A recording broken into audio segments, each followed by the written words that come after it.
LouFest 2013, Day 2. I'm Kevin Johnson with the St. Louis Post-Dispatch and Go Magazine, here with Charlie Jones of C3 Presents, one of the festival partners. So let's talk a little bit about what's going on out here today, Charlie. We woke up to some morning rain. A little bit of rain, but yeah, what can we tell people about the grounds are actually in better shape than they were yesterday. It cooled it down. Looks like the rain's pretty much gone for the day. All systems go. Well, it does feel a lot more comfortable today. Yesterday was brutal. And I'm standing here right now, and it's not feeling so damp. It sucked it right up. I don't see any mud anywhere. So no changes in the schedule. Everything's all exactly as it's been advertised. Okay.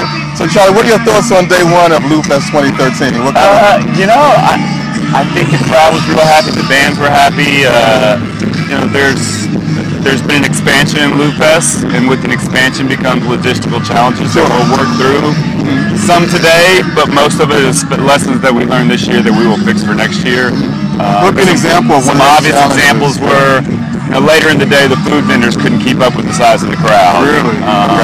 The lines looked like they were fairly long. A lot of the food vendors ran out of food. We got hungry yesterday just a little bit. And it's a learning experience for the food vendors too. We tried to communicate to them there's going to be 15,000 people out here. Okay. They're going to get hungry at 5 or 6 o'clock. And, it's a learning lesson for both of us. And I was hearing some buzz about some problems with the transit system, some information that kind of got... that's also something that we're going to have to work through in the off season for next year. There's a lot of big events that happen in this park, but most of them are free. They are. And so with the free event, a patron's expectations is different. Sure. If you're paying $100 for a ticket, your expectations are for it to be, the logistics to be organized. Sure. And it's a learning process with where people come, where they come from the city, where they park. We'll obviously next year have an expanded parking shuttle system plan, traffic management plan. I sat out on the grounds and watched where people were coming in. There's most people come from that side of the park. And our portal is on that side of the park. We're probably going to have to expand to 2 portals to make it where you can come and go easier. Those are just a couple of small things that we easily picked up on. Another thing about this park that is so great is the amount of trees and shade.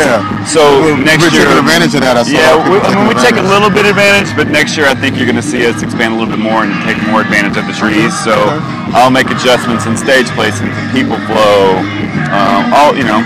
any type of experiential type placements that will help enhance their experience. That's our goal. Record attendance this last night. Can you talk about that a little bit? 15,000? I don't have the exact counts in front of me, but it's right around 50,000 was in the park. That's huge. Yeah, that's huge. What are you looking at for today, the final day of LouFest 2013? The numbers should be about the same. We're just looking forward to putting on a great show. The bands are excited to be here. We're excited to be here. Very good. Glad to be in St. Louis. All right, glad to have you. There you have it, LouFest 2013. Charlie Jones, C3 Presents. Catch all of this and more, sttoday.com/LouFest.